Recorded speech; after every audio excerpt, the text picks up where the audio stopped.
Hello, everyone, and welcome to another edition of Yes's Fantasy Football Weekly on YesNetwork.com. Joining me today is Giangrande and Lee Lipschutz. And now, guys, let's get right into it. First-round busts. Who are the guys that were picked high that aren't playing that well this year for fantasy owners? Well, the clear-cut and consensus first-round pick in just about every draft is LaDainian Tomlinson. People are starting to realize maybe Marty Ball wasn't that bad. North Turner comes in. Right. And I don't want to say he changes the offense, but something is definitely not right there. Whether LaDainian is not put in positions to gain yardage or score touchdowns, the offense just doesn't seem to be clicking. He's just not succeeding or given the opportunity to succeed. He's not touching the ball. He's not really involved in the passing game as much as he was last year. So should those first-pick owners be concerned right now? I don't know if you should be No, they shouldn't be concerned because LaDainian Tomlinson is the best player in the NFL. Okay. Sooner or later, they're going to have to go back to what they were doing last year. You saw LaDainian and Phillip Rivers almost getting to it on the sidelines last week. That's out of frustration. And he's pretty much saying, I'm the best player in the league. Right. Get me the ball. All right, well, Glenn, what are some of the other first-round busts? We talk about Tomlinson. Talk about some of the other players. Well, coming right on the heels of Tomlinson, across the board in most fantasy leagues, odds are Steven Jackson was the second pick overall after Tomlinson. And I kind of give Jackson owners a pass now because he's got the torn groin muscle. But if you had the third pick and you took Larry Johnson, you've really got no one to blame but yourself. Going into the season, everybody knew NFL critics were lambasting the Chiefs' offense, the offensive line struggling, no receivers, Damon Heward was quarterback going into the year. If you had that third pick, you had options. People were not going to pass on Tomlinson or Jackson after what those guys did last year. But if you had the third pick and you took Johnson, you could have taken guys like Frank Gore or even specifically Joseph Adai. Yeah, another guy at first round.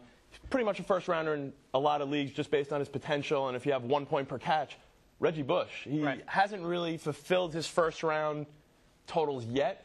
But with the injury to Deuce McAllister, he is certainly going to be given the opportunity. Sticking with that, though, you know, Reggie Bush has not proven that he is an every down back in the NFL. He's kind of a scat back who has a lot of potential to do other things, you know, the big play. But what should fantasy owners pick up Erin Stecher, who is the backup to Deuce McAllister? I certainly think Erin Stecher is a viable option. Glenn? I definitely think Stecher is a viable option right now. The Saints also have another guy on the roster, rookie Pierre Thomas, who made the team out of training camp. I think they're going to give him a look as well. But I think Reggie, he deserves the opportunity to see if he can carry the load. The Saints have a bye in Week 4. They've got an extra week to kind of sort things out.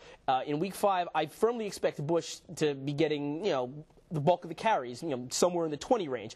But if he proves to be, unworthy of that, I see no reason why they wouldn't try to install Stecher as more of a power back and kind of allow Bush to do the more versatile things that he's accustomed to doing. All right, now switching gears, we're going to talk about the man who has reclaimed the title as the best fantasy wide receiver in the league, and that's Randy Moss. And Lee, can Randy Moss continue to do what he's doing at this torrid pace? I don't see why not. The New England Patriots were very good without him. I mean, Tom Brady utilized his weapons. They weren't big names. They weren't standout players. They weren't first-round picks, but he always succeeded with them. Now you give him a Wes Welker, possession-type receiver, which he's so accustomed to having, that go-to guy, and a deep threat like Randy Moss.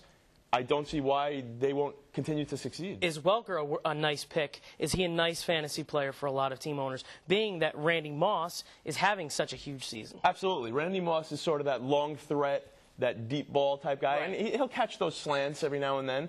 But Welker's that possession guy. Welker, when Tom Brady doesn't see Moss open down the field, it's sort of like he knows where Welker's going to be because Welker's that third down type control receiver that Tom Brady's used to. All right. Well, Glenn, let's talk about the receiver that kind of took the title of best fantasy wide receiver away from Randy Moss. Let's talk about Steve Smith and the job that he's done this year. He had an off week last week.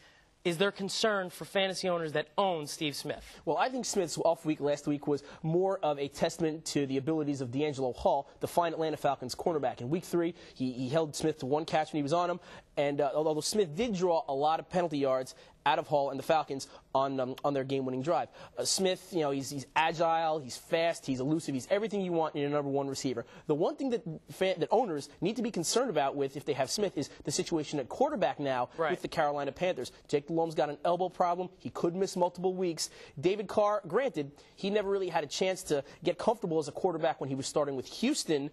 He had a lot of offensive line problems, but anytime a quarterback switch is made, for whatever the reason, owners have to be concerned about about the chemistry issues between their fantasy stud wide receiver and this new guy throwing the ball to him. All right, now switching gears to quarterbacks.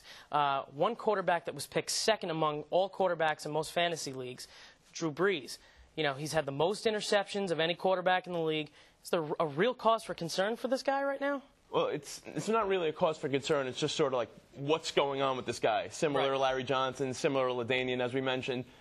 Pretty much what you're going to have to do, you're not going to get fair value back. With their stock being so low, you almost feel obligated to play them. Right. The gutsy move would be to bench them for a week or two, make them break out, and just see what happens and hope they can keep a momentum from one big game. One final thing before we end the show today, talk about the bye week. This is the first bye week of the NFL season. What's your advice for fantasy owners? What do they need to do to kind of maneuver their roster to avoid any problems in the first bye week? Well, you just sort of have to get by. You really don't draft. Let's face it. You don't draft saying, well, this guy's week 7 bye. I have another guy with a week 7 bye. Let me stay away from him. You draft your team based on the names that you see out there. With that being said, you might have a running back or 2 or 3 that have the same bye week, in which case you sort of have to make do. Maybe if you could play 1 running back and 3 receivers as opposed to the normal 2 running backs, you have that flex spot. That's the way to go. You just try to salvage a week and hope you catch someone that's also struggling the same way with bye weeks as you are. All right. Well, guys, thank you as always, Glenn, Lee. Another great show. This has been another edition of Yes's Fantasy Football Weekly. Log on to YesNetwork.com for all of your Yankees, Nets, and around the world of sports needs. I'm Joe Auriemma saying thanks again and keep on coming back.